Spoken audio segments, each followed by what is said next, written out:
The Apache helicopters appeared at 3:47 a.m., their rotors cutting through the October night like mechanical thunder. Nova Morrison pressed her face against the cold glass of her dorm room window, watching the military aircraft circle Hartwell Hall with predatory precision. Red targeting lasers swept across the brick facade, painting crimson dots that danced over student windows where her classmates slept, oblivious to the death machines hovering 50 feet above their heads. "This isn't real," she whispered, her breath fogging the glass. But the bass thrum of the rotors vibrated through her bones, and the acrid smell of jet fuel was already seeping through the building's ventilation system. 3 helicopters, military grade. And they were here for her. If you like the story, please subscribe to my channel. Her laptop screen still glowed with the research she'd been doing for her comparative literature thesis, an innocent academic paper about surveillance narratives and dystopian fiction. Or so she'd thought until 20 minutes ago, when she'd stumbled across a classified document that had somehow ended up in a public university database. A document that contained her name, her student ID number, and a designation she didn't understand. Priority asset immediate extraction required. Nova's hands trembled as she grabbed her phone. No signal. The Wi-Fi was down. Even the Ethernet connection she'd used to access the university's research databases had gone dark. They'd cut her off from the world before making their move. The lead helicopter descended until it hovered directly outside her third-floor window. Through the cockpit glass, she could see the pilot's night vision goggles reflecting her terrified face back at her. He raised one gloved hand and pointed directly at her, then spoke into his headset. That's when Nova realized she had perhaps 30 seconds before they breached the building. She grabbed her backpack, stuffed her laptop inside, and ran for the door. Whatever was in that classified file, whatever had made her a priority asset, she was about to find out the hard way. The hallway erupted in chaos as other students emerged from their rooms, confused and panicking at the sound of military aircraft. But Nova noticed something else: 3 students who moved differently, with practiced efficiency, heading directly toward her room. They wore the same dormitory casual clothes as everyone else, but their eyes held a cold professionalism that made her blood freeze. She'd been watched. For how long? Nova sprinted toward the emergency stairwell as the first explosion rocked the building. 12 hours earlier, Nova Morrison had been exactly what she appeared to be, a 20-year-old junior at Hartwell University, majoring in comparative literature with a minor in computer science. She spent her mornings in seminars discussing the societal implications of Orwell and Huxley, her afternoons coding basic algorithms for her CS requirements, and her evenings working her part-time job at the campus coffee shop. That her biggest worry had been whether Professor Caldwell would accept her thesis proposal on digital surveillance and narrative control in contemporary dystopian literature. She'd spent weeks crafting the perfect argument about how modern surveillance technology was reshaping storytelling itself, creating new forms of narrative anxiety that authors were only beginning to explore. Nova had chosen Hartwell specifically because of its renowned digital humanities program and extensive electronic research archives. The university had digitized hundreds of thousands of documents, books, and papers, creating what they called the Hartwell Digital Commons, a researcher's paradise. For a literature student interested in how technology influenced narrative, it was perfect. She'd grown up in suburban Michigan, the daughter of 2 accountants who'd encouraged her love of reading but worried about the practicality of an English degree. Her compromise had been the computer science minor. Insurance, her father had called it. Something to fall back on if the writing thing doesn't work out. Nova had never imagined that her innocent combination of interests would paint a target on her back. Her roommate, Jessica Chun, was a pre-med student who spent most nights either studying or at her boyfriend's apartment. This meant Nova often had their shared room to herself, which she'd come to prefer. She was naturally introverted, Someone who processed the world through books and ideas rather than constant social interaction. The irony wasn't lost on her that she'd chosen to write about surveillance fiction while living the most ordinary, unsurveilled life imaginable. She had no social media presence beyond a basic Instagram account with maybe 50 followers. She didn't post political opinions or controversial takes. She wasn't an activist or a hacker or anything remotely interesting to government agencies. So she believed. Her daily routine was mundane to the point of invisibility. Wake up at 7 a.m., coffee and toast in the dining hall, morning classes, lunch at the library while reading, afternoon classes or work, dinner alone or with Jessica, evening research in her room, sleep by midnight. She'd been following this pattern for 3 years. Invisible in her academic bubble, the campus itself reinforced this sense of security. Caldwell University sat in the rolling hills of western Pennsylvania, a prestigious liberal arts school known for producing thoughtful graduates who went on to careers in academia, writing, and public service. The student body was diverse but generally privileged, the kind of place where the biggest scandals involved academic dishonesty or underage drinking. Nova's favorite spot on campus was the Whitmore Library's 4th floor, where the literature archives were housed alongside the digital terminals that connected to the university's research databases. She'd spent hundreds of hours there, cross-referencing physical books with digital documents, building the foundation for her thesis. The library felt like a sanctuary. Gothic Revival architecture with soaring ceilings and stained glass windows that cast colored light across the reading tables. The silence was absolute except for the soft clicking of keyboards and the whisper of pages turning. Here, surrounded by centuries of human knowledge and creativity, Nova felt most herself. She'd always been drawn to stories about ordinary people thrust into extraordinary circumstances. Her thesis advisor, Dr. Margaret Caldwell, had encouraged her to examine why contemporary authors were increasingly fascinated with surveillance themes. What is it about our current moment, Dr. Caldwell had asked, that makes these narratives feel so urgent and relevant? Nova had begun to theorize that modern surveillance technology created a new form of dramatic irony. Readers knew that characters were being watched even when the characters themselves didn't.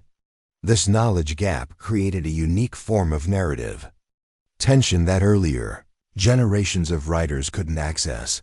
Her research had led her deep into the university's digital archives, following threads about government surveillance programs, corporate data collection, and the intersection of technology and privacy. She'd been particularly interested in how real-world surveillance influenced fictional narratives, creating a feedback loop between reality and literature. The document she'd found that night had started as just another piece of research. She'd been following a citation trail about post-9/11's surveillance expansion when she'd clicked on what appeared to be a misfiled academic paper. Instead, she'd found herself looking at something that made her blood run cold. The header read, Operation Looking Glass Domestic Surveillance Target Assessment. Below that, a list of names, locations, and threat assessments. And there, halfway down the list, Morrison, Nova Elizabeth, Caldwell University, status, unknowing asset priority, immediate extraction.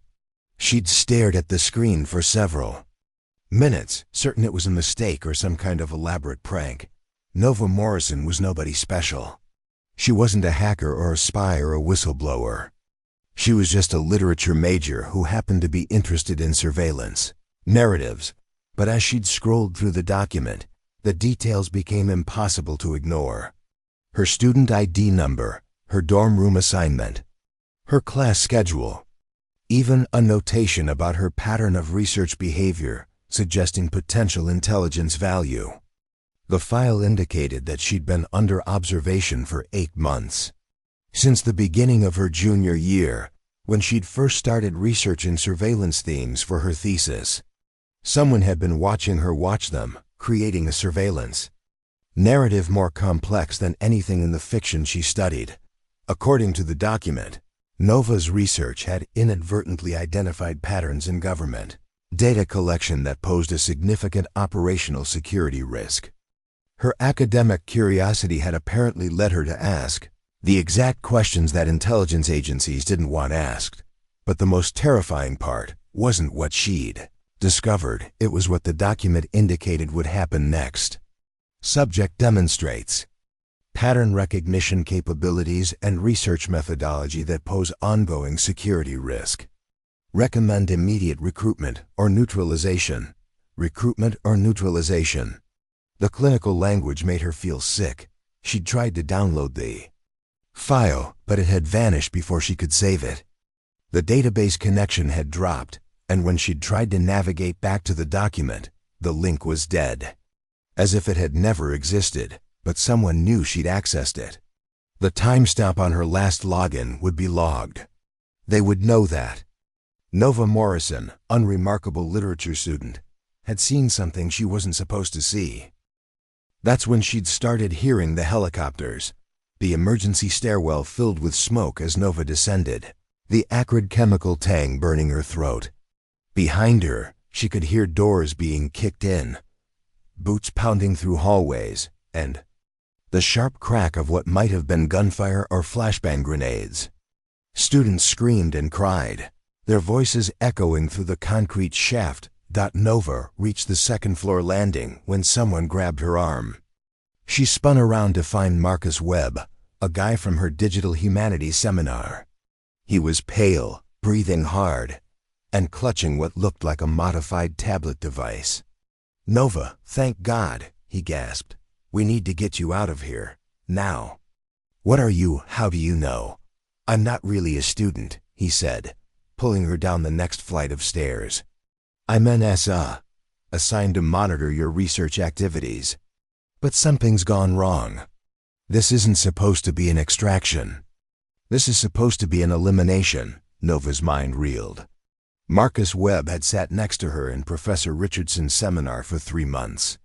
They'd discussed Foucault's theories about surveillance and power structures.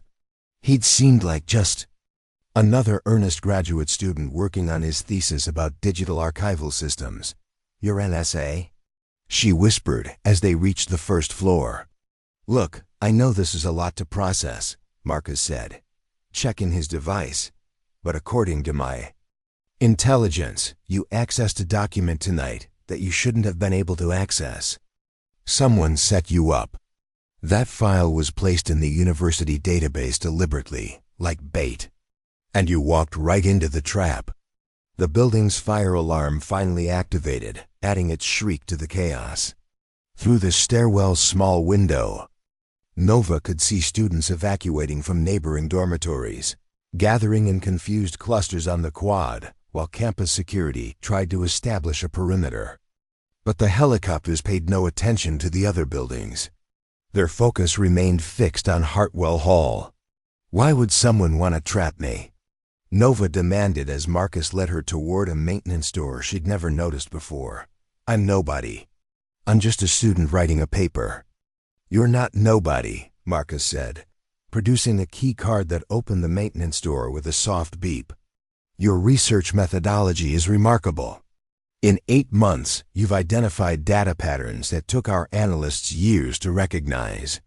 You've connected surveillance programs across different agencies and decades, finding links that nobody was supposed to find. They emerged into a service tunnel that ran beneath the dormitory complex. Emergency lighting cast harsh shadows on concrete walls marked with maintenance warnings and utility line indicators. The sound of helicopters was muffled here, but still audible. "I don't understand," Nova said as they jogged through the tunnel. "I was just following citation trails for my thesis, looking at how surveillance programs influenced literature. I wasn't trying to expose anything."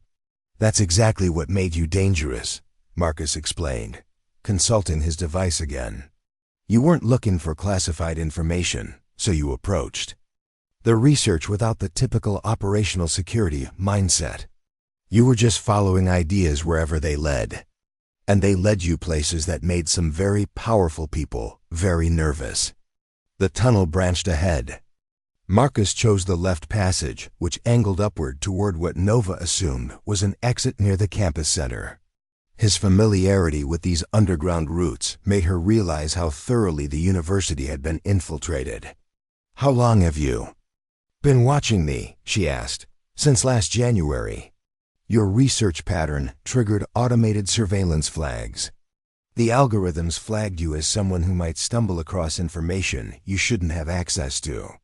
Initially, I was just supposed to monitor your research and gently steer you away from sensitive topics." "Steer me away how?" Marcus looked uncomfortable. "Academic obstacles. Making sure certain databases had temporary access issues when you tried to use them.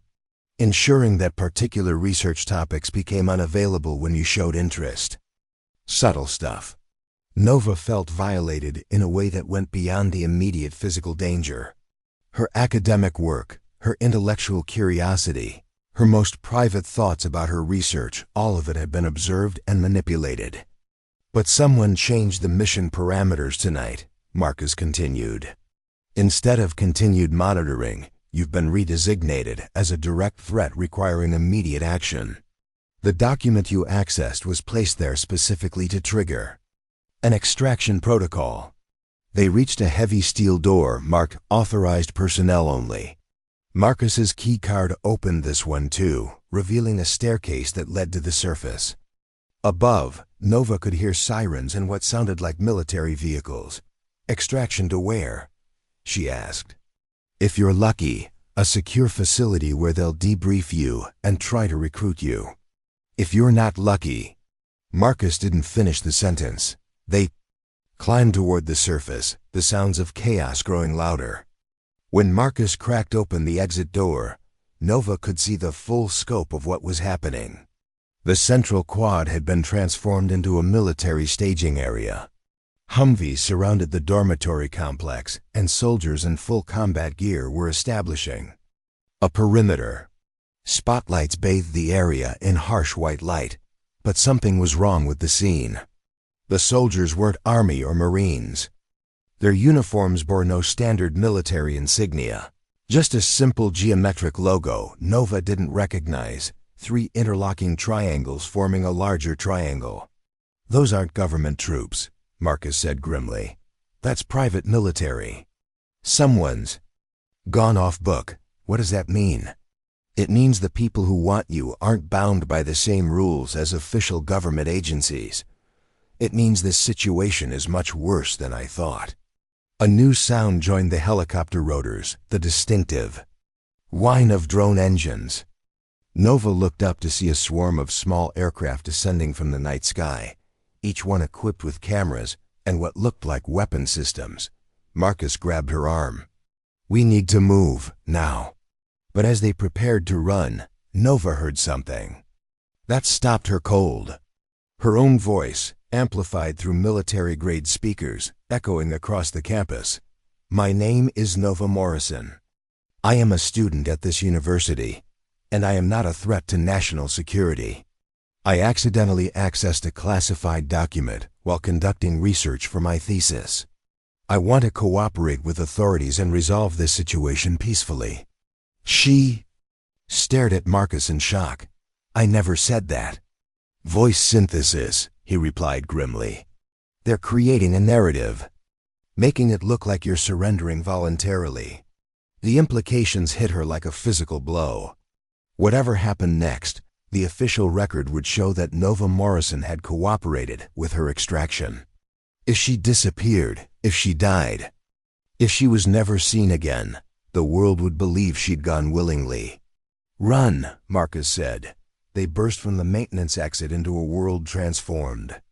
The peaceful college campus Nova had called home for 3 years had become a war zone. Military vehicles formed a tight perimeter around the dormitory complex, while soldiers with night vision equipment moved in coordinated patterns across the quad. Marcus led her through a maze of service roads and emergency pathways she'd never known existed. His knowledge of the campus's hidden infrastructure was encyclopedic. Every maintenance tunnel, every service entrance, every blind spot in the security camera network. How long have you been preparing for this? Nova panted as they ducked behind. A mechanical building. Standard protocol, Marcus replied, checking his device. When you're assigned to monitor a high-value target, you memorize extraction routes. I just never thought I'd be using them to help you escape instead of facilitating your capture. They moved through the shadows between buildings, avoiding the main pathways where military vehicles patrolled. Nova's mind raced as she tried to process the impossibility of her situation. 12 hours ago, her biggest concern had been whether she'd have enough sources for her bibliography. Now she was running from military forces who considered her important enough to deploy Apache helicopters. "The document I found," she said as they paused behind the chemistry building. "What was really in it?" Marcus hesitated. "How much do you remember?"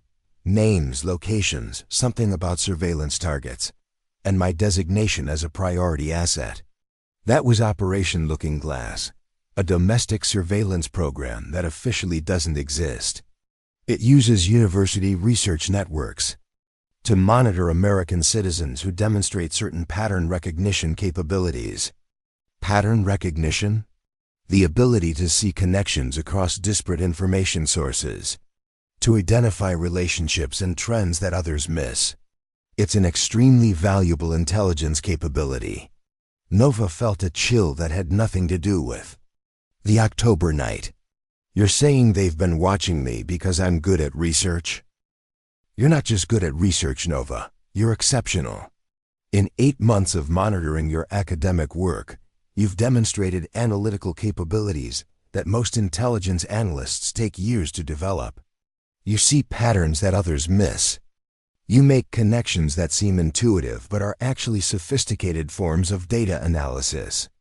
They reached the edge of campus where the manicured academic grounds gave way to the small town of Millbrook. Here, the military presence was lighter, a few unmarked vehicles parked along the main street. Personnel in civilian clothes who tried to blend in but stood out to anyone who knew what to look for. Marcus guided her through residential neighborhoods, keeping to areas where the streetlights were broken or dim. The houses around them showed signs of hasty evacuation, doors left open, cars abandoned in driveways, windows glowing with forgotten lights. "They evacuated the town?" Nova asked. "Probably. Told everyone it was a gas leak or some other emergency. Standard protocol for domestic operations." Domestic operations. Nova tested the phrase, its implications settling over her like cold water. "This has happened before. Looking Glass has been operational for 3 years. You're not the first university student they've identified as having valuable analytical capabilities. What happened to the others?"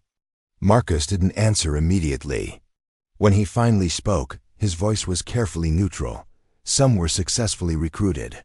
They're working for various intelligence agencies now, using their capabilities to serve national security interests. And the others? Let's focus on making sure you don't find out." They reached a small park on the edge of Millbrook where Marcus had apparently stashed emergency supplies.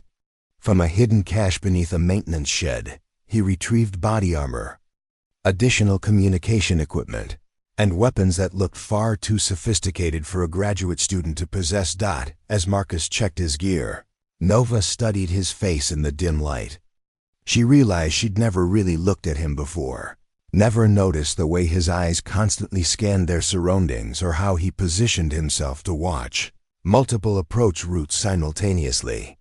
Details that should have told her he wasn't what he seemed.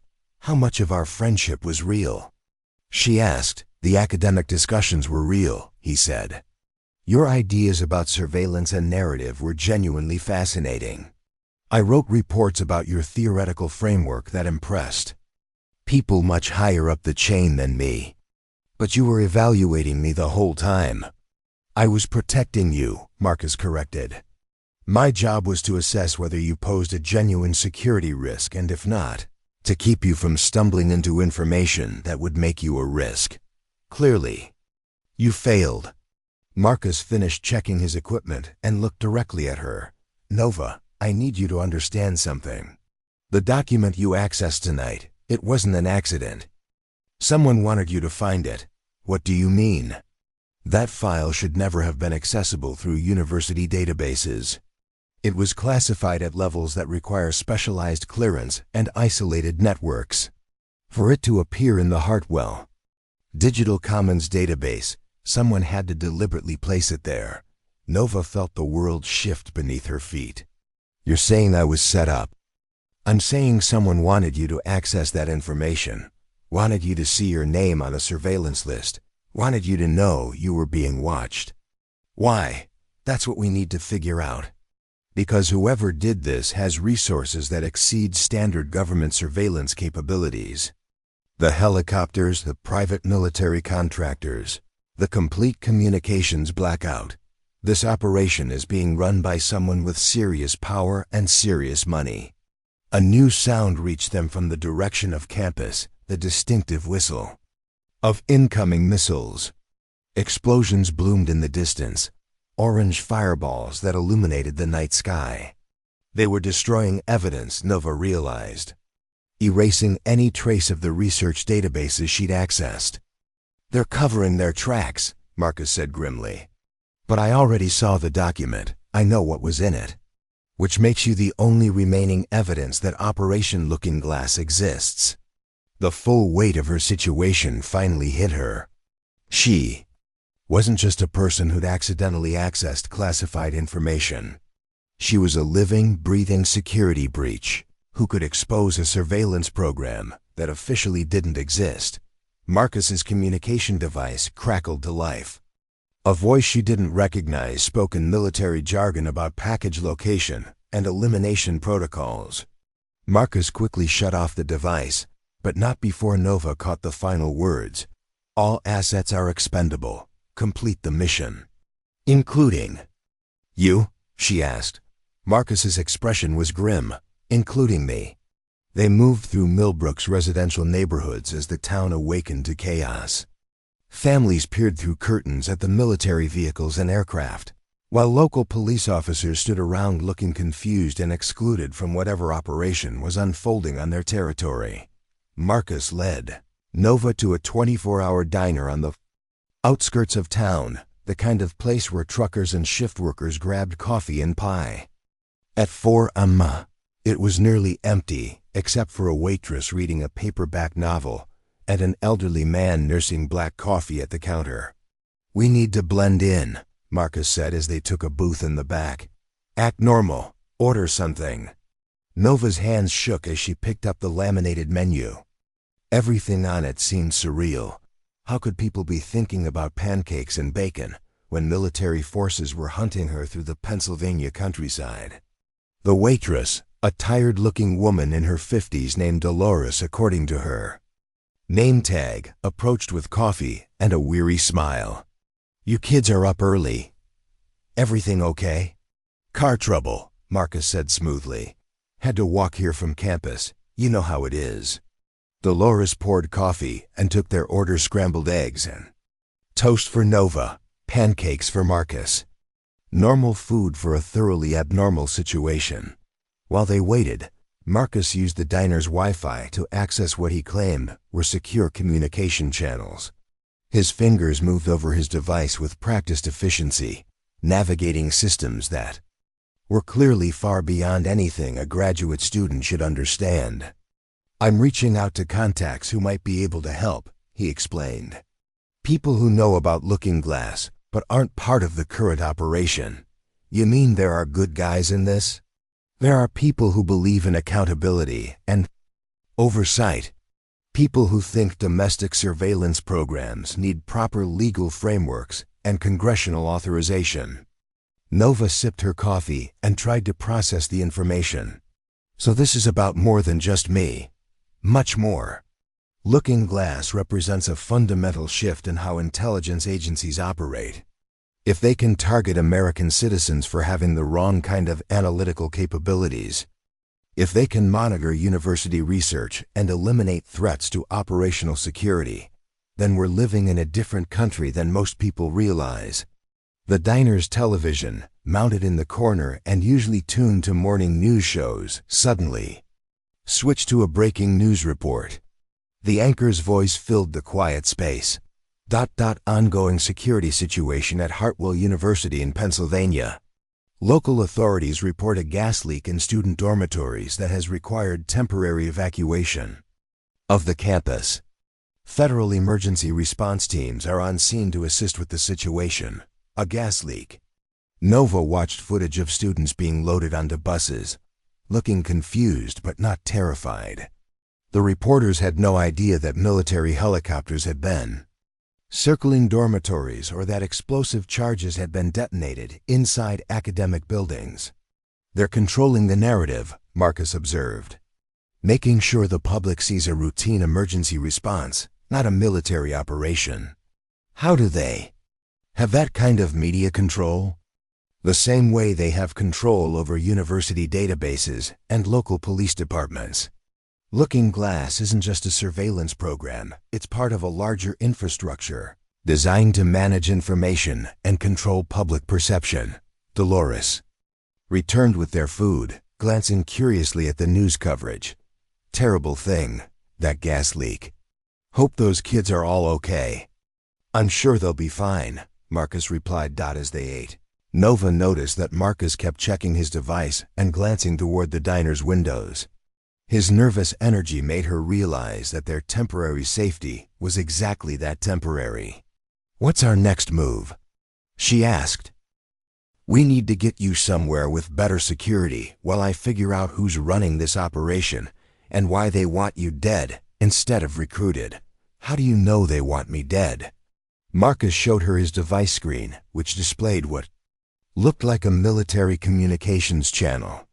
I'm still receiving operational updates. The mission parameters changed 47 minutes ago. You've been redesignated from asset for extraction to security risk for elimination. Nova set down her fork, her appetite completely gone. What changed? Someone decided that your knowledge of Looking Glass poses a greater risk than your analytical capabilities provide value. But I barely understand what I saw. I couldn't expose anything meaningful. You underestimate yourself, Marcus said. Your research notes from the past 8 months show a level of insight into surveillance systems that most people would never achieve. You've been documenting patterns and connections that could help other researchers identify classified programs. Nova thought about her thesis research, the hundreds of pages of notes she'd compiled about surveillance themes in literature and their real-world inspirations. She'd been building a comprehensive framework for understanding how government monitoring influenced both society and artistic expression. My research notes, she said suddenly. They're in my laptop, which is in your backpack. Which means we need to get that information to people who can use it to expose what's happening here. Who? The media. Government oversight committees? Marcus looked grim. The media won't touch a story this big without ironclad evidence, and congressional oversight committees include people who authorized Looking Glass in the first place. Then who? There are other intelligence professionals who believe in constitutional limits on domestic surveillance. People who think programs like Looking Glass represent a dangerous expansion of executive power.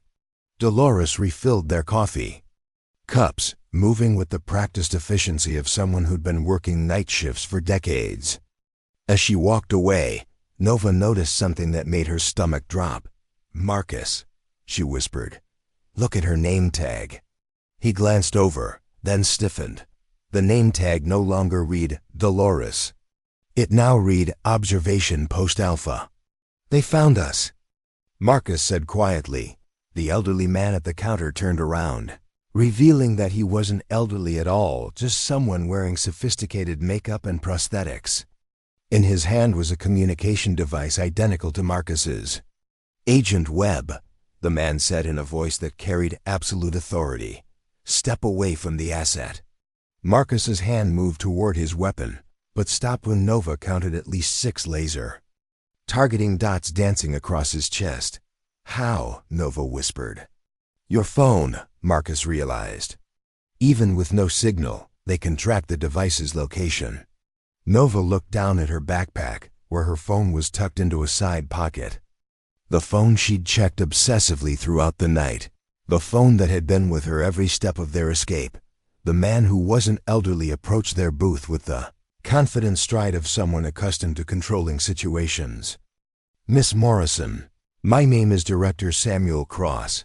I represent certain governmental interests that have been monitoring your academic activities. The NSA? Nova asked. Something like that. Cross slid into the booth next to Marcus, effectively trapping them both. You've created quite a complication for us tonight. I didn't mean to access classified information. Of course you didn't. But your research methodology has proven to be remarkably effective at identifying sensitive patterns. Too effective, unfortunately. Nova noticed that the other customers had quietly left the diner while Cross was speaking. Even Dolores had disappeared. Into the back. They were alone now except for the people who wanted to disappear her. What do you want? Nova asked. Initially, we wanted to recruit you. Your analytical capabilities could have been valuable to national security interests. But your research has progressed beyond the point where recruitment is viable. Meaning? Meaning you've learned too much about programs you were never supposed to know existed. The scope of your research notes poses an unacceptable security risk. Marcus leaned forward. Sir, with respect, Nova Morrison is an American citizen conducting legitimate academic research. She hasn't violated any laws. Cross smiled coldly. Agent Webb, your protective instincts toward the asset are noted and understood. But your emotional involvement has compromised your operational judgment. Emotional involvement? Did you think we didn't know about your feelings for Miss Morrison? Your reports have shown increasing bias in her favor over the past 3 months. You've been compromised. Nova looked at Marcus with new understanding. The awkward moments in their seminar, the way he'd sometimes lingered after class to continue their conversations about surveillance narratives, his genuine interest in her ideas, it hadn't all been professional surveillance. Marcus, she said. Quietly, I'm sorry, he replied. I never meant for this to happen. Cross checked his own device. The extraction team will be here in approximately 4 minutes. Miss Morrison, you can make this easy or difficult, but the outcome will be the same. And if I refuse to cooperate? Then you'll be designated as a combatant resisting lawful detention, which expands our operational parameters considerably. Nova understood the euphemism. If she resisted, they could use lethal force and claim it was justified. But as Cross spoke, she noticed something that gave her a spark of hope. Marcus's device, lying on the table between them, was still displaying what looked like communication channels. And one of those channels was labeled Emergency Broadcast All Stations. Marcus had been recording their conversation. Director. Cross, Nova said, speaking clearly toward the device. Are you confirming that Operation Looking Glass involves the surveillance and potential elimination of American citizens for conducting academic research? Cross's expression darkened as he realized what was happening. He reached for Marcus's device, but Marcus was faster. Run, Nova. Marcus grabbed Cross's arm while simultaneously activating something on his device. Alarms began sounding throughout the diner, and the lights went out. Emergency lighting kicked in, casting everything in a red glow that made the scene feel like a nightmare. Nova didn't hesitate. She bolted for the diner's back exit as the sound of approaching vehicles grew louder. Behind her, she could hear Marcus and Cross struggling, furniture being overturned, and the crack of suppressed gunfire. The back door led to an alley that connected to a network of side streets. Nova ran without thinking, her backpack bouncing against her spine, her laptop containing 3 years of research notes that had somehow become valuable enough to kill for Dot as she ran. She could hear vehicles moving through the town in search. Patterns, their engines growing closer and then fading as they followed different routes. They were coordinating their search. using the kind of systematic approach that would eventually find her, no matter how clever her hiding spots. But Marcus had bought her time, and possibly much more than that. If his emergency broadcast had worked, if his recording of Cross's confession had reached the right people, then Nova might not be running alone anymore. She just had to survive long enough to find out. Nova found temporary shelter in the basement of Millbrook's small public library, a Carnegie library built in 1903 that had the kind of robust stone construction that provided excellent concealment from thermal imaging. She discovered the hiding spot by accident, following a broken basement window that led to storage areas filled with discarded books and outdated reference materials. Surrounded by decades of forgotten knowledge, she finally had a moment to think clearly about her situation. The classified document had identified her as an asset, but Cross had indicated she was now considered a liability. Something had changed between those two designations, something that had transformed her from valuable resource to existential threat. She powered up her laptop using battery reserves, careful to keep it in airplane mode to avoid creating any digital signature they could track.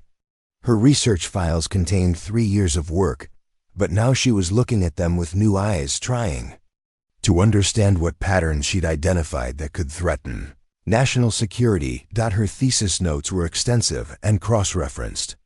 She'd started with literary analysis, examining how contemporary authors use surveillance themes to create narrative tension. But her research had gradually expanded to include historical precedents, real-world surveillance programs, and the technological infrastructure that made modern monitoring possible. Looking at her own work, Nova began to see what had alarmed the intelligence agencies. She documented connections between corporate data collection and government surveillance programs. She'd identified overlapping personnel between officially separate intelligence agencies. She'd traced funding streams that connected academic research grants to classified military projects.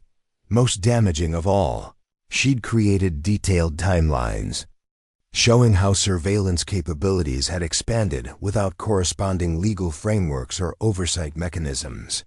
Her research demonstrated a clear pattern of constitutional violations, spanning multiple administrations and agency jurisdictions. The work was academic, theoretical. She'd been analyzing these patterns as literary themes, not as actionable intelligence.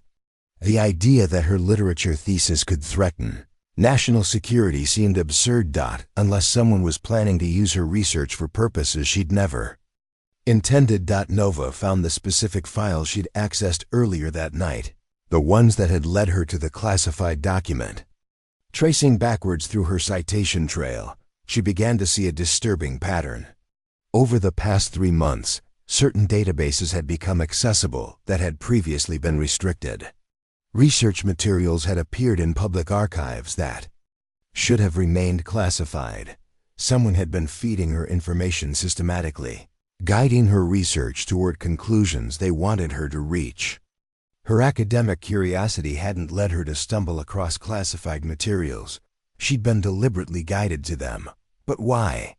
What was the purpose of giving a literature student access to intelligence documents, then trying to eliminate her? When she found them, a new sound penetrated the library's stone walls, the distinctive whine of drone engines. Through the basement's small windows, Nova could see searchlights sweeping through the streets above. They were conducting a systematic search of every building in Millbrook. She had perhaps 10 minutes before they reached the library. Nova pulled up her most recent research files, the ones she'd been working on for the past month. Her analysis of surveillance narratives had led her to examine real-world surveillance programs for comparison. She'd been particularly interested in how intelligence agencies used academic institutions as cover for domestic monitoring. What she found in her own notes made her blood run cold. She documented a pattern of university researchers whose work had been appropriated for intelligence purposes. Graduate students whose theoretical frameworks had been used to develop surveillance algorithms. Professors whose academic research had provided cover for classified programs. Hartwell University wasn't just being used as a monitoring station. It was being used as a recruitment and development center for intelligence capabilities. The university's digital humanities program was essentially a front for identifying and cultivating analytical talent for government agencies. And Nova had been their most successful case study. Her research methodology, her pattern recognition capabilities, her ability to synthesize information across disparate sources, all of it had been observed, analyzed, and refined through her academic work. She hadn't just been under surveillance. She'd been under development. The classified document she'd accessed wasn't bait to trap her. It was a graduation exam. Someone had wanted to test whether she'd identify the surveillance program that had been monitoring her, whether she'd understand the implications of what she'd discovered, and whether she'd have the courage to act on that knowledge. She'd passed the test, and that had signed her death warrant. The drone sounds grew closer. Nova packed her laptop and prepared to move deeper into the library's basement, but stopped when she heard footsteps in the alley above. Not the heavy boots of military personnel, but the light, careful steps of someone trying to avoid detection. A familiar voice called softly through the broken window. "Nova? It's Dr. Caldwell. I know you're down there." Nova's thesis advisor. The woman who'd encouraged her research into surveillance narratives, who'd helped her navigate the university's digital archives, who'd suggested specific databases and research. DIRECTION's Dr. Margaret Caldwell had been her mentor for 2 years. But now Nova had to wonder, had she also been her handler? "I'm not here to hurt you," Dr. Caldwell continued. "But we need to talk before they find you." Nova considered her options. The drones were getting closer, and her hiding place wouldn't remain secure much longer. Dr. Caldwell might be part of the conspiracy that had led her here, but she might also be the only person who could provide answers. "Come down through the window," Nova called softly. Slowly, Dr. Caldwell dropped down into the basement with surprising agility for a woman in her 60s. In the dim light filtering through the windows, Nova could see that her usually composed advisor looked haggard and frightened. "Nova, I'm so sorry," Dr. Caldwell said immediately. "I never wanted this to happen. You were part of it. I was recruited by Looking Glass 3 years ago. They offered funding for my research, access to classified archives, and the opportunity to contribute to national security. I thought I was helping to develop better analytical techniques for intelligence work, and my thesis research was designed to test and develop your capabilities. Every suggestion I made, every database I recommended, every research direction I encouraged, it was all part of a program to cultivate your analytical skills." Nova felt sick. Her academic work, her intellectual development, her most private thoughts about literature and surveillance, all of it had been manipulated and controlled.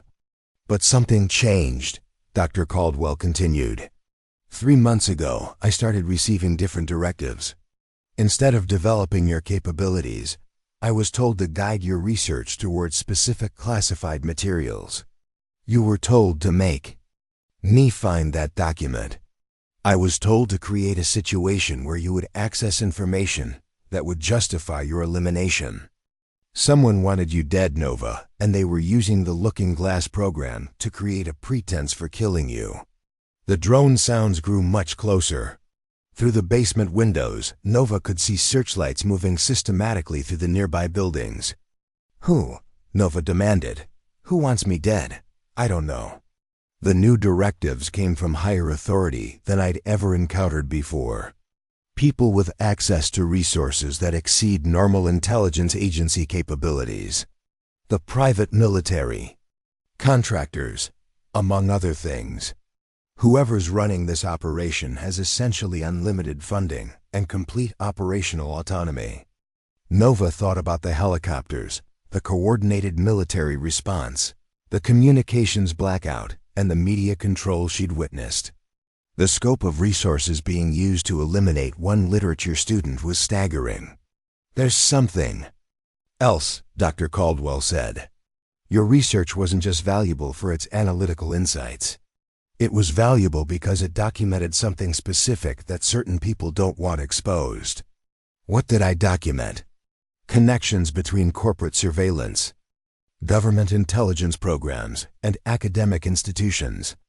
But more than that, you documented a pattern of American citizens being eliminated for possessing inconvenient knowledge." Nova's mind raced through her research notes. She had documented cases of researchers, journalists, and activists who had died in convenient accidents or mysterious circumstances after investigating surveillance programs. She'd analyzed these cases as examples of how surveillance themes in literature reflected real-world paranoia. But what if it hadn't been paranoia? What if the pattern was real? How many people have died because of what they learned about looking glass? Nova asked. "If you like the story, please subscribe to my channel." 14 that I know of, all ruled accidents or suicides. All people who had analytical capabilities similar to yours. The searchlight beams were now visible through the basement windows, sweeping back and forth as the drones methodically examined each building. They had perhaps 3 minutes before discovery. "Dr. Caldwell, I need you to help me understand something. My research notes contain information that could expose this program, right?" "Yes, your documentation is comprehensive enough to prove the existence of domestic surveillance programs that officially don't exist. And if that information became public, it would trigger congressional investigations, media scrutiny, and legal challenges that would destroy careers and possibly lead to criminal prosecutions." Nova understood now. She wasn't being eliminated because her knowledge posed a security risk to national defense. She was being eliminated because her knowledge posed a political risk to the people running illegal surveillance programs. "We need to get this information to someone who can use it," Nova said. "Who? The media won't touch it without corroboration. Law enforcement agencies are compromised. Congressional oversight committees include people who authorize these programs." Marcus mentioned people in the intelligence community who believe in accountability and oversight. Dr. Caldwell looked grim. "Agent Webb is dead, Nova. He was killed during your escape from the diner." Nova felt something break inside her chest.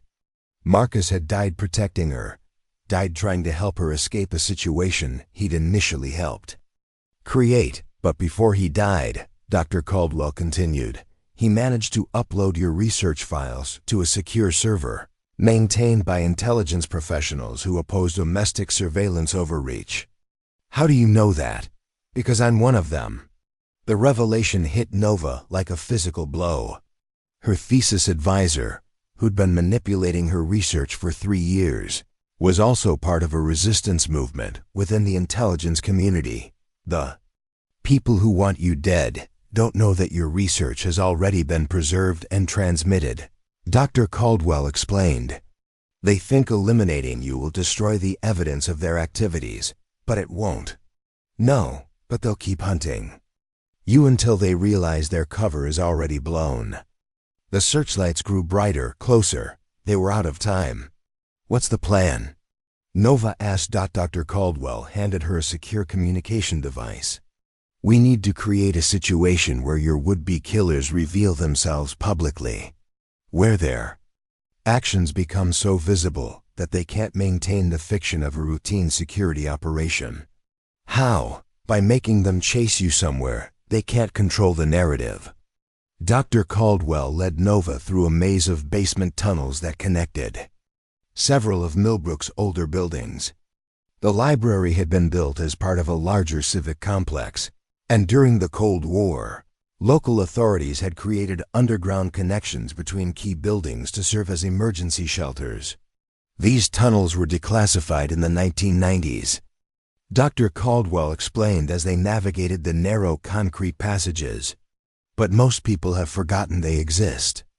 They emerged in the basement of the town's newspaper building, home to the Millbrook Gazette, small weekly publication that covered local events, school board meetings, and community happenings.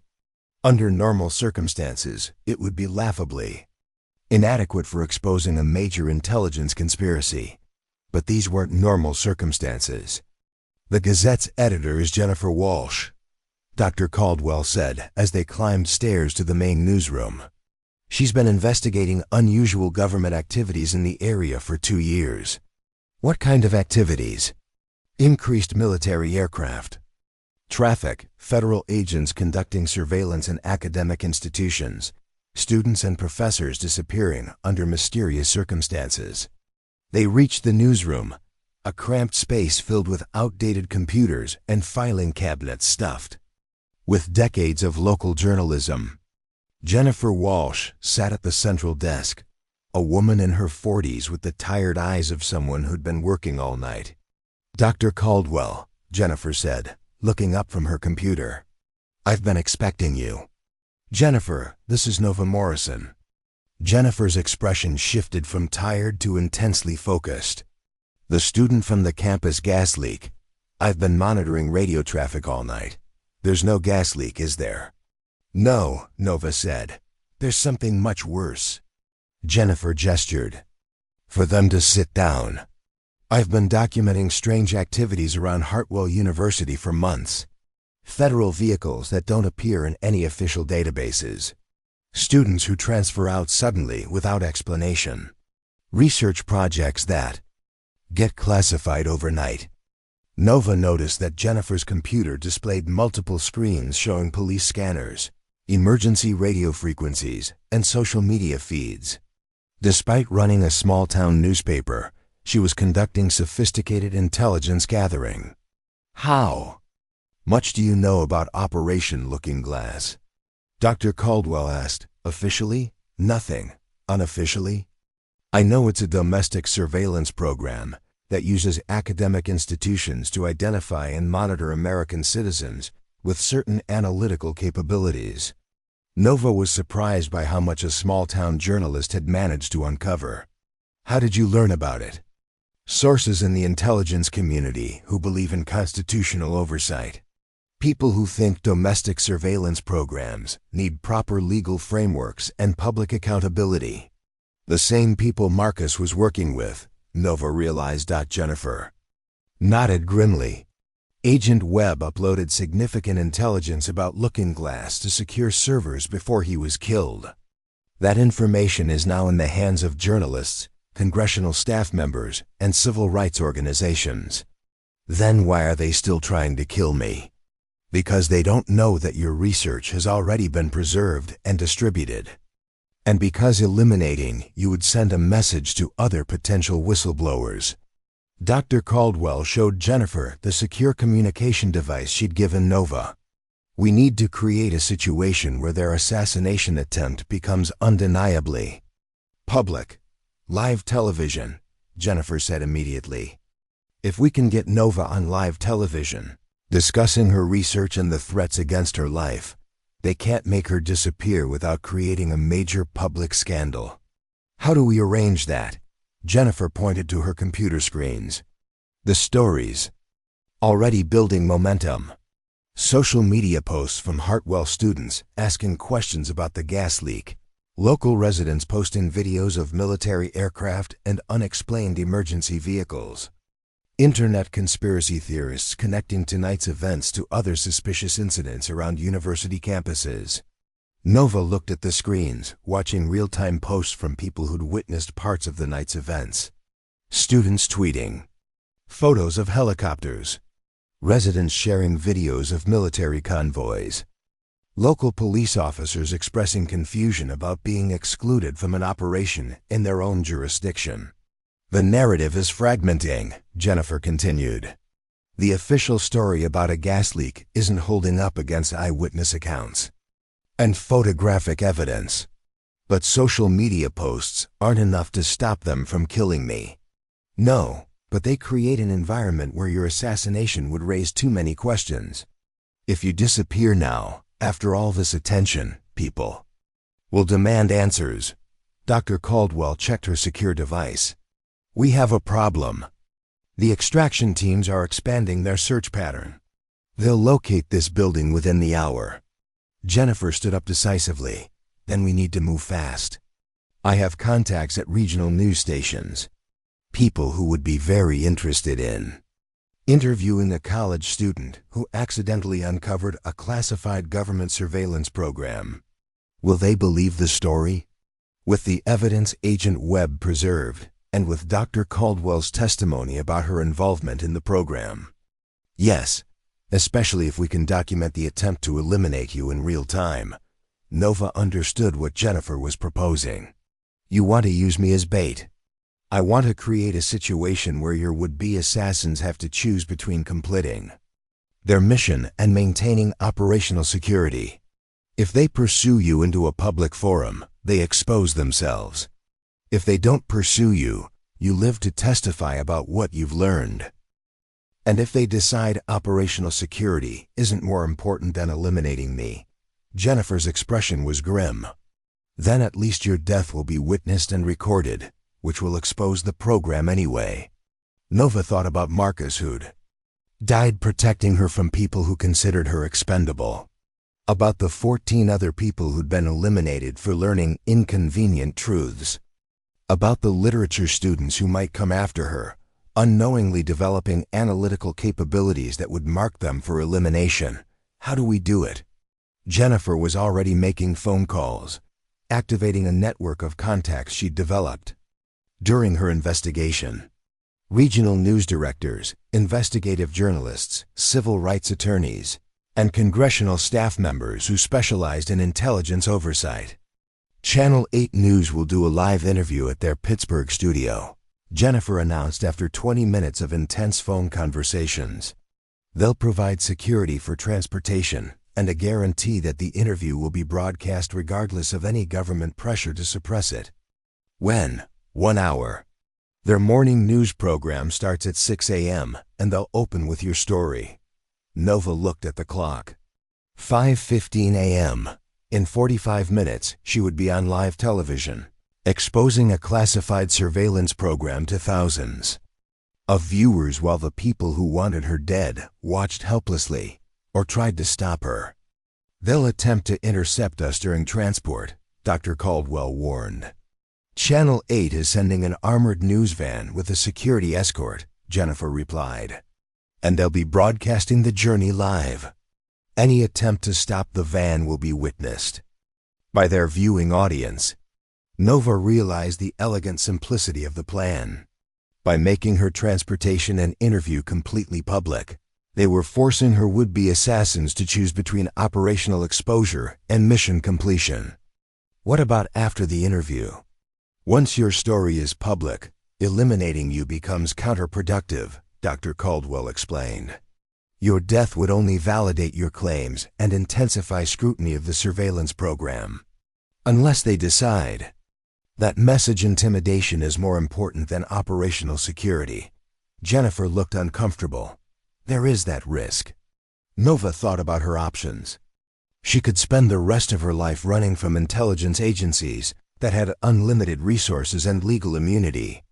Or she could bet everything on one public exposure that might save her life or might just ensure that her death accomplished something meaningful. Let's do it.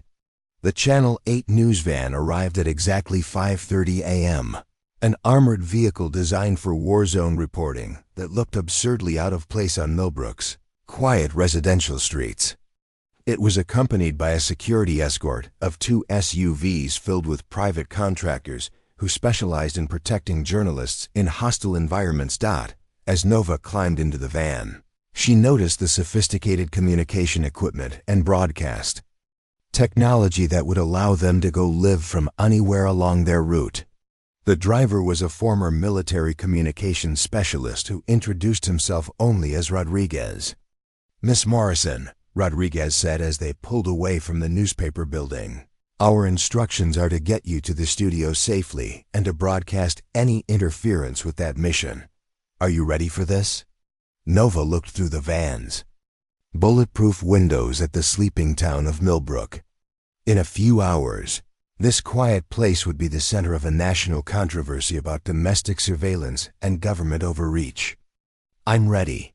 Dr. Caldwell sat across from Nova, monitoring the secure communication device for intelligence updates. They know we've left the building, she reported. Multiple surveillance assets are tracking our movement. Through the van's rear window, Nova could see headlights following at a discreet distance. The pursuit had begun, but it was being conducted under the watchful eye of broadcast cameras. Jennifer Walsh, who had insisted on coming along to provide journalistic context, was already coordinating with the Channel 8 news desk via satellite. Phone. We're getting preliminary coverage on social media, she reported.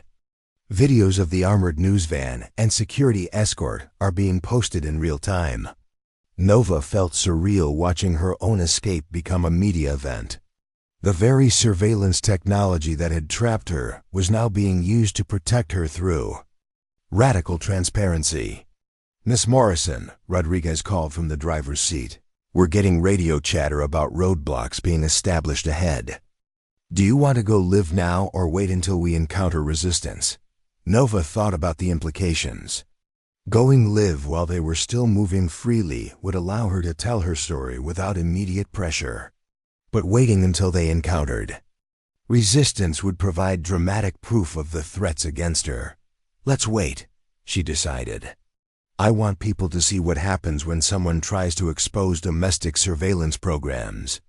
They drove through rural Pennsylvania as dawn broke over the hills, the armored van's satellite equipment providing a mobile broadcast platform that could reach millions of viewers.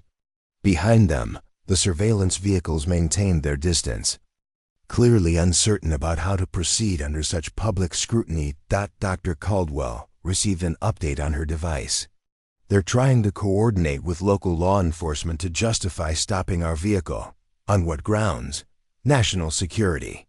They're claiming you're carrying stolen classified materials.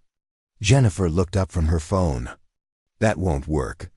The Channel 8 legal team is already on record, stating that transporting a whistleblower to give testimony is protected journalistic activity. Nova realized they'd entered a complex legal and public relations battle. Her would-be assassins couldn't simply eliminate her anymore. They had to either justify their actions publicly or abandon their mission. Rodriguez, she called to the driver. Can we broadcast live right now? Yes, ma'am. Channel 8 is standing by. Let's do it. The van's interior lights came on as broadcast quality cameras activated. Nova found herself looking into a lens that connected her to viewers across Pennsylvania and potentially nationwide. This is Nova Morrison, she began, surprised by how steady her voice sounded. I'm a literature student at Hartwell University. And 12 hours ago, I accidentally accessed a classified document that revealed a domestic surveillance program called Operation Looking Glass. Through the van's monitors, Nova could see that her image was being broadcast live on Channel 8's morning news program. In the corner of the screen, a ticker displayed breaking news. College student claims discovery of classified surveillance program. Looking Glass uses university research networks to monitor American citizens who demonstrate certain analytical capabilities. Nova continued. Students and professors are under surveillance for the crime of being too good at recognizing patterns and making connections across information sources. Dr. Caldwell leaned into the camera frame. I'm Dr. Margaret Caldwell, Nova's thesis advisor, and a recruit of the Looking Glass program. I can confirm that this surveillance operation is real and that Nova Morrison is currently being hunted by military forces for attempting to expose it. Nova noticed that their pursuit vehicles had fallen back significantly. The agents following them were clearly receiving new instructions about how to handle a target who was now broadcasting live to thousands of viewers. The document I accessed contained names and locations of other surveillance targets, Nova said. American citizens who are being monitored for possessing inconvenient analytical capabilities. And according to the intelligence agent who tried to protect me, 14 people with abilities similar to mine have died in convenient accidents or mysterious circumstances. Jennifer moved into camera range. I'm Jennifer Walsh, investigative journalist with the Millbrook Gazette. I've been documenting suspicious activities around university campuses for 2 years. Federal surveillance of academic institutions, students, and professors disappearing under mysterious circumstances. Research projects being classified overnight. The van's communication equipment crackled with incoming messages. Rodriguez announced, "Ma'am, we're getting calls from news stations across the country requesting interviews. This story is going national." Nova felt a mixture of terror and relief. Her story was reaching a massive audience, but that meant the people hunting her would be under enormous pressure to either justify their actions or eliminate her before she could provide more details. "Rodriguez, how far are we from the studio?" 20 minutes under normal circumstances. But we've got roadblocks being established ahead, and our pursuit vehicles are moving into more aggressive positions. Through the van's rear cameras, Nova could see military-style vehicles joining the surveillance convoy behind them. The operation was escalating despite the public attention. "They're not backing down," Dr. Caldwell observed grimly. "Because they can't afford to," Jennifer replied. If Nova's research is as comprehensive as Agent Webb indicated, it could expose surveillance activities that go far beyond looking glass. Nova thought about her laptop, still in her backpack, containing 3 years of research notes that had apparently documented a massive constitutional violation. Research that had already been uploaded to secure servers, but that her pursuers didn't know was safely preserved. "Rodriguez, can we get a wider angle on the cameras? I want people to see what's following us." The van's exterior cameras activated, providing viewers with a clear view of the military convoy pursuing them through rural Pennsylvania. Even on live television, the sight of armed government agents chasing a college student was chilling. This is what happens when American citizens learn things their government doesn't want them to know.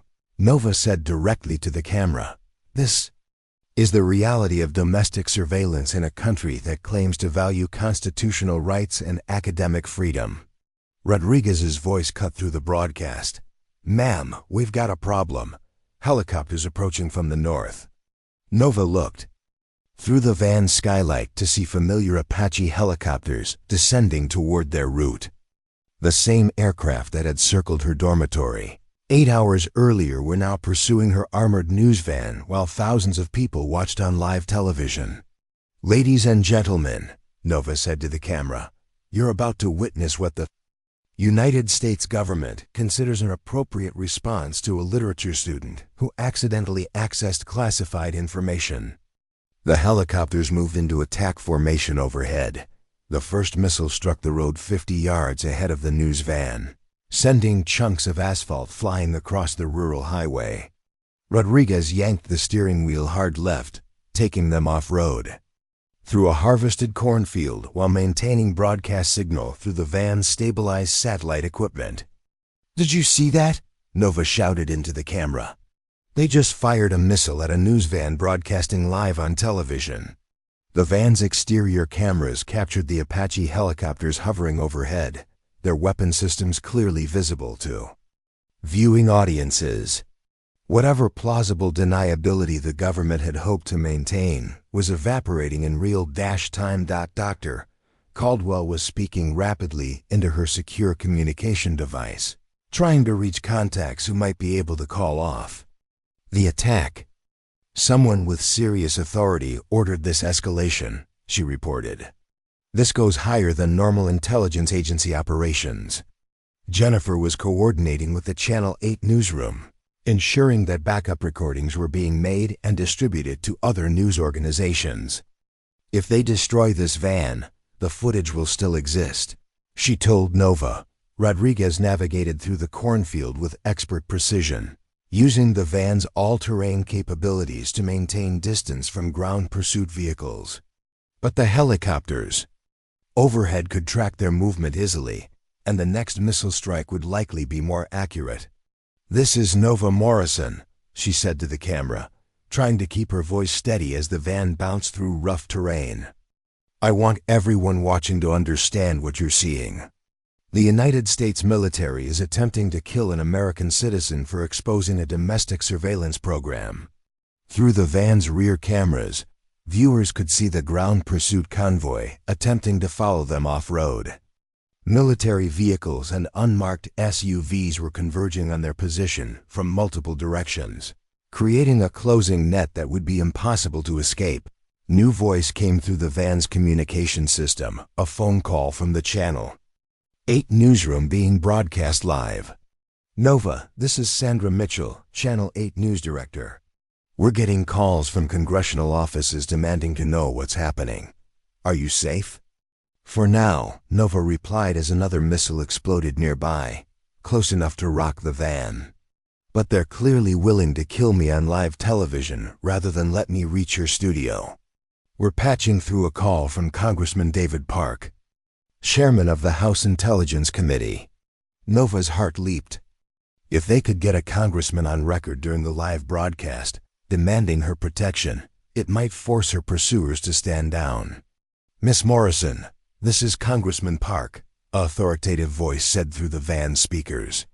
"I'm watching your broadcast, and I want to assure you that you have congressional protection. Can you confirm that federal agents are attempting to harm you?" "Yes, Congressman. Apache helicopters are firing missiles at our vehicle, and ground forces are attempting to intercept us." "Do you have evidence of the surveillance program you've described?" "Yes, sir. My research documentation has already been uploaded to secure servers maintained by intelligence professionals who support constitutional oversight." Nova could hear surprise in the congressman's voice. "The evidence has already been preserved?" "Yes, sir. Killing me won't destroy the evidence of Operation Looking Glass or the other surveillance programs I've documented." There was a pause. Then, "Miss Morrison, I'm issuing an official congressional demand that all federal agents stand down immediately. You are under the protection of the House Intelligence Committee." Rodriguez's voice cut through the conversation. "Ma'am, the helicopters are backing off." Nova looked up to see the Apache aircraft gaining altitude and distance. The pursuit vehicles on the ground were also slowing, apparently receiving new orders. "Congressman Park," Nova said, "can you guarantee my safety if I continue to the television studio? You have my word. And you have my committee's commitment to investigate every aspect of the surveillance program you've described." Nova felt something she hadn't experienced in 8 hours, hope. But Dr. Caldwell's expression remained grim. "Nova," Dr. Caldwell said quietly, "I'm receiving intelligence that this stand-down order came from congressional leadership, not from whoever authorized tonight's operation. The people who want you dead may not recognize congressional authority." "What does that mean?" "It means they may be operating outside normal government channels. Private contractors, rogue intelligence agents, or corporate interests that have their own reasons for wanting your research suppressed." Jennifer was monitoring social media on her phone. "The helicopter footage is going viral. #SaveNova is trending nationally. Video of military aircraft firing on a news van has been viewed millions of times in the past 20 minutes. Nova realized that her situation had transcended the original surveillance program. She'd become a symbol of government overreach and media suppression that was resonating far beyond the specific details of Operation Looking Glass. "Rodriguez, how far to the studio now?" 15 minutes. "The highway is clear, and we're getting a Pennsylvania State Police escort for the final approach." Through the van's windows, Nova could see state police vehicles joining their convoy, their emergency lights creating a protective buffer around the news van. The federal agents who'd been pursuing them were nowhere to be seen. But as they approached the outskirts of Pittsburgh, Nova noticed something troubling. Corporate security vehicles were positioned at strategic points along their route, Unmarked SUVs with professional drivers who were clearly monitoring their progress. Dr. Caldwell. Who else has an interest in suppressing my research? Anyone whose surveillance activities would be exposed by your documentation. That could include private intelligence contractors, technology companies that collect data for government agencies, or corporations that profit from domestic surveillance infrastructure.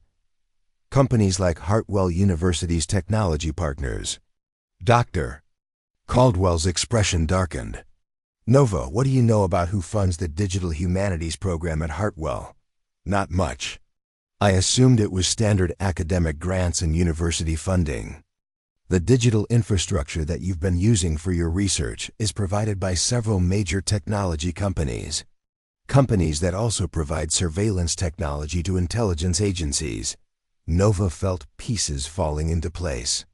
You're saying my research has been conducted using surveillance infrastructure, provided by the same companies that profit from the programs I've been exposing. I'm saying your analytical methodology has been observed and recorded by systems designed to identify valuable intelligence capabilities. Companies that develop surveillance technology have a strong interest in identifying people who can defeat their systems. Jennifer looked up from her phone. We're getting reports that Hartwell University's digital systems have been completely shut down. All databases offline. All research archives inaccessible. They're destroying evidence, Nova realized. Or preparing to claim that your research was based on fabricated data that can't be verified. Nova understood the new threat. Even if she survived to testify about Operation Looking Glass, her credibility could be undermined by claims that her evidence was unreliable or manufactured. But Marcus had uploaded her research to secure servers. Before he died, Dr. Caldwell was part of an intelligence community resistance movement. Congressional oversight committees were demanding answers, and millions of people had witnessed military forces attacking a news van on live television.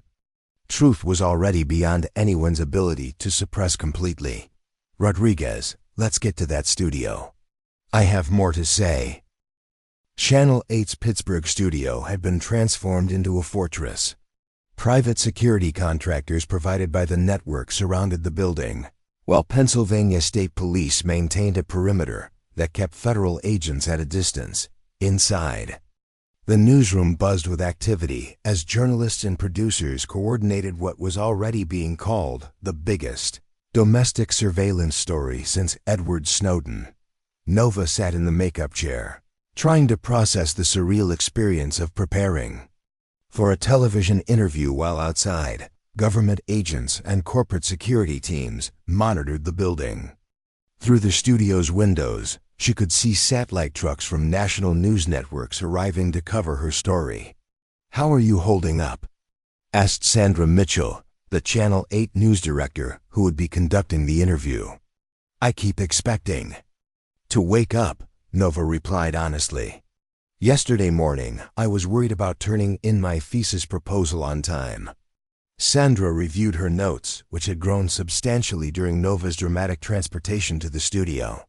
"We've confirmed that your research documentation has been preserved and distributed to multiple oversight organizations, congressional committees, civil rights groups, and investigative journalists now have access to your evidence about Operation Looking Glass.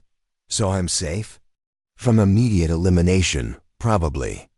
But you're now at the center of a political firestorm that involves classified intelligence programs, corporate surveillance partnerships, and potential constitutional violations. That comes with different kinds of risks." Dr. Caldwell entered the makeup area, looking exhausted but relieved. "I've been in contact with the Intelligence Community Resistance Network. Your story has accelerated investigations that have been underway for months. People are finally willing to speak publicly about domestic surveillance overreach. What about the people who tried to kill me? Some were federal agents following orders they believed were legitimate. Others were private contractors hired by interests we haven't fully identified yet. The immediate threat has decreased, but the larger political battle is just beginning. Nova thought about the complexity of what she'd stumbled into. Operation Looking Glass wasn't just a surveillance program, it was part of a broader infrastructure that connected government agencies, private corporations, and academic institutions in ways that blurred traditional distinctions between public and private power. Dr. Caldwell, how many other students have been monitored the way I was? Hundreds, possibly thousands. University campuses across the country have been used as recruiting and development centers for intelligence capabilities. And how many of those students know they're being monitored? Until now, none. Sandra checked the studio clock. We go live in 5 minutes. Nova, are you ready to tell the full story? Nova looked at her reflection in the makeup mirror. 24. Hours earlier, she'd been an anonymous literature student. Now she was about to expose a domestic surveillance infrastructure to a national audience. I'm ready. The studio lights came up as they took their positions. Sandra sat across from Nova at a news desk designed to convey authority and credibility. Behind them, monitors displayed footage from the morning's dramatic chase, including clear video of military helicopters firing missiles at a news van. Good morning. I'm Sandra Mitchell with a special edition of Channel 8 Morning News. With me is Nova Morrison, the Hartwell University student whose accidental discovery of classified surveillance documents led to this morning's extraordinary chase through rural Pennsylvania. Sandra turned to Nova. Let's start with the basic facts. What exactly did you discover last night? Nova looked directly into the camera, addressing not just Sandra, but the thousands of viewers watching across Pennsylvania and the millions more watching through social media streams. I discovered that American universities are being used as cover for domestic surveillance programs that monitor citizens based on their analytical capabilities. Students and professors who demonstrate particular talents for pattern recognition and information synthesis are being watched. Their research is being guided, and their intellectual development is being controlled by intelligence agencies. How did you discover this? I was conducting research for my literature thesis about surveillance themes in contemporary fiction. My advisor, Dr. Margaret Caldwell, had been helping me access various databases and research materials. Last night, while following a citation trail, I accessed a document that contained my name, my student ID, and a designation as a priority asset for something called Operation Looking Glass. Caldwell has confirmed these details. What happened after you made this discovery? Dr. Caldwell leaned forward. I need to explain my role in this.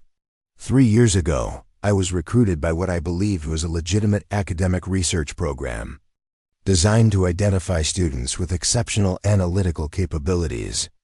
I thought I was helping to develop talent for national security purposes. But that changed? 3 months ago, I started receiving different directives. Instead of nurturing Nova's capabilities, I was instructed to guide her research toward specific classified materials. I realized I was being used to set her up for elimination. Sandra's expression showed the gravity of what she was hearing. You're saying that Nova was deliberately led to discover classified information so that her elimination could be justified? Yes, and she's not the first. According to the intelligence I've received, 14 other individuals with similar analytical capabilities have died under suspicious circumstances after being identified by this program. Nova felt the weight of representing not just her own story, but the stories of people who hadn't survived to tell theirs. The document I accessed listed hundreds of surveillance targets. American citizens being monitored for the crime of being too intelligent, too curious, or too good at connecting information. What kind of information were you connecting that made you a threat? Nova thought carefully about how to explain her research without compromising ongoing investigations. I was documenting patterns that showed how surveillance technology had expanded beyond legal frameworks, how corporate data collection was being integrated with government intelligence programs, how academic institutions were being used as recruitment centers for intelligence capabilities. And this research threatened someone enough to justify military action against you, apparently. But here's what they didn't realize: my research had already been preserved and distributed before they tried to eliminate me. Agent Marcus Webb, who had been assigned to monitor me but chose to protect me instead, uploaded my documentation to secure servers maintained by intelligence professionals who support constitutional oversight. Sandra paused for effect. So the attempt to silence you actually ensured that your research would receive maximum attention. Exactly.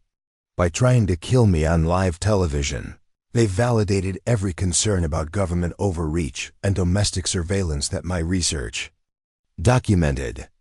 Dr. Caldwell added, "The Intelligence Community Resistance Network has been investigating these programs for months. NOVA's documentation provided the evidence needed to move forward with formal exposures and congressional investigations." What happens now? NOVA looked directly into the camera. Now we find out whether constitutional protections and congressional oversight still mean anything in this country. My research is in the hands of journalists, civil rights organizations, and congressional committees.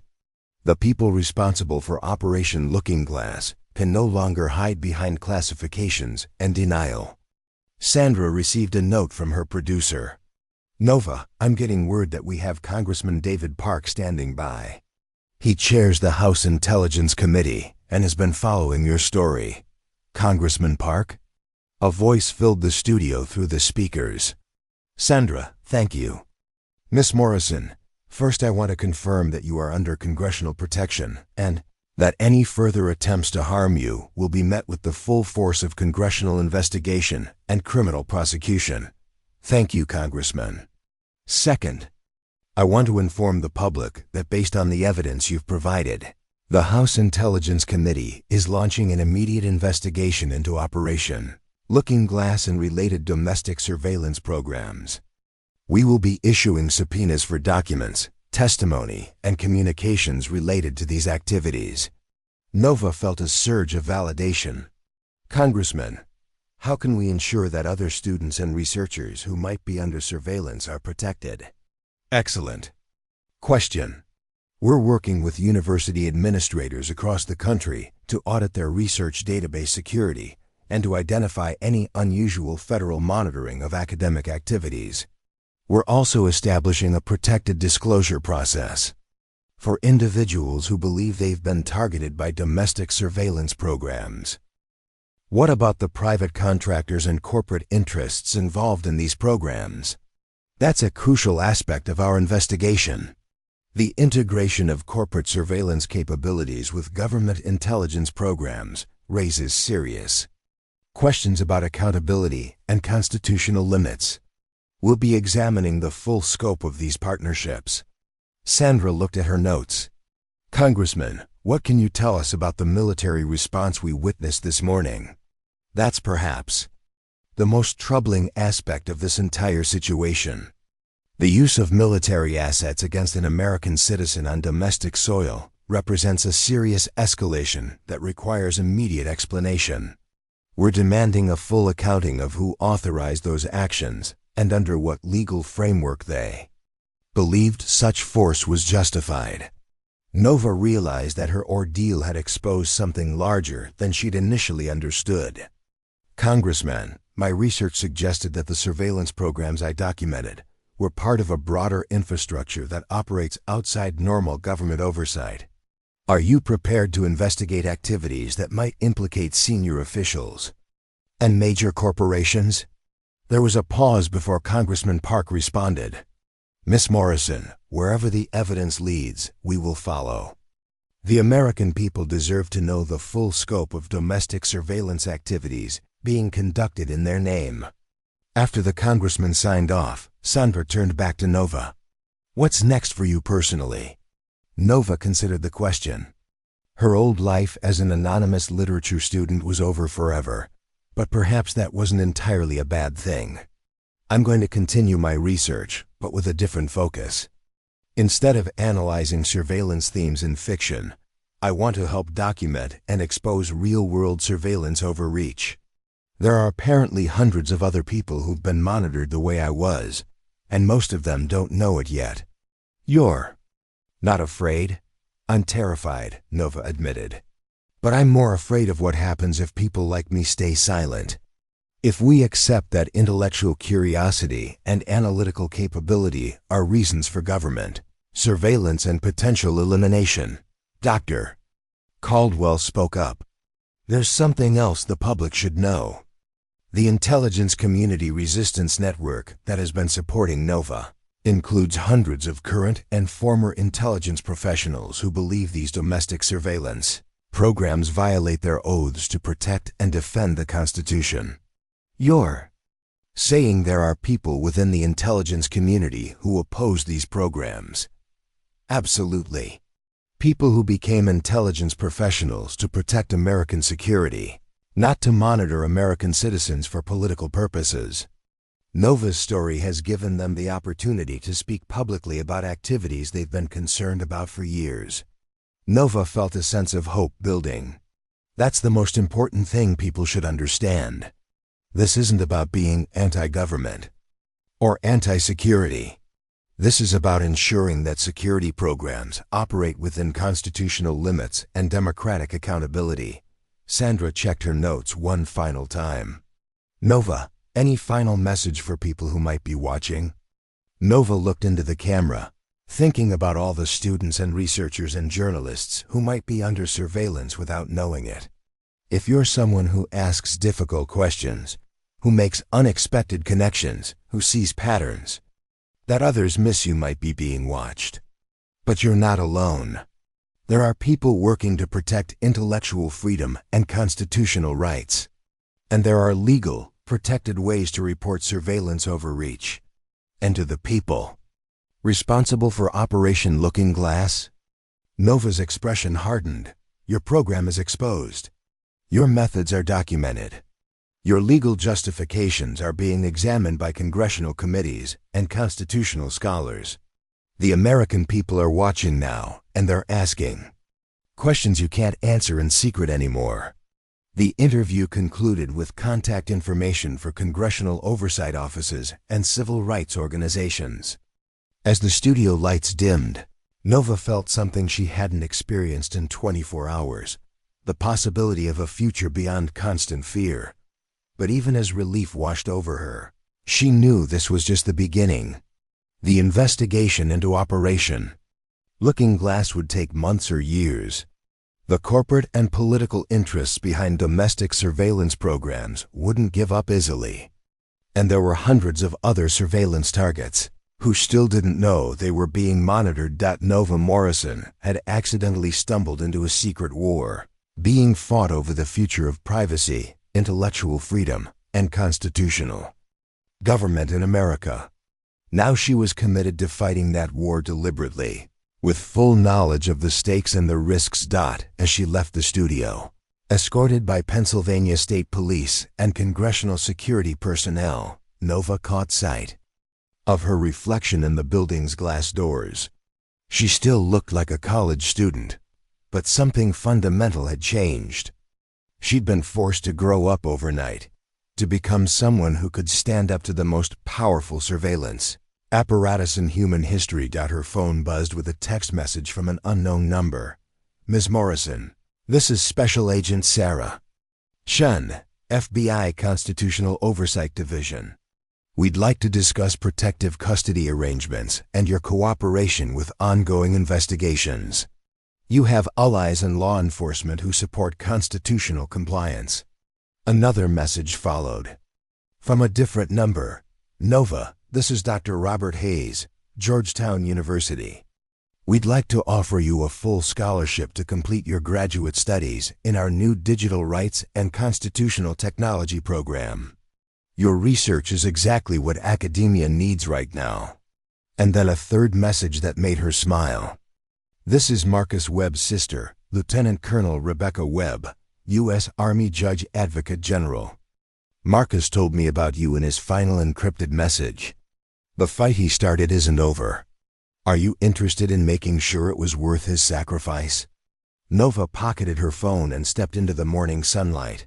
Pittsburgh spread out before her, a city waking up to news reports about domestic surveillance, congressional investigations, and a literature student who'd accidentally exposed the secret infrastructure of American political control. She thought about her thesis proposal, still sitting unfinished on her laptop. Digital surveillance and narrative control in contemporary dystopian literature. It seemed quaint now, analyzing fictional surveillance when she'd been living inside a real surveillance program all along. But perhaps there was still a thesis to write, not about surveillance in fiction, but about the reality of surveillance in American universities. Not about narrative control in dystopian literature, but about narrative control in contemporary politics. Nova Morrison had started as a student of stories. Now she'd become someone who could change the story itself. Dr. Caldwell joined her outside the studio. So what now? Nova looked at the city skyline, thinking about all the universities and research institutions and corporate offices where other surveillance programs might be operating. Now we find the others. The hundreds of people who've been monitored like I was.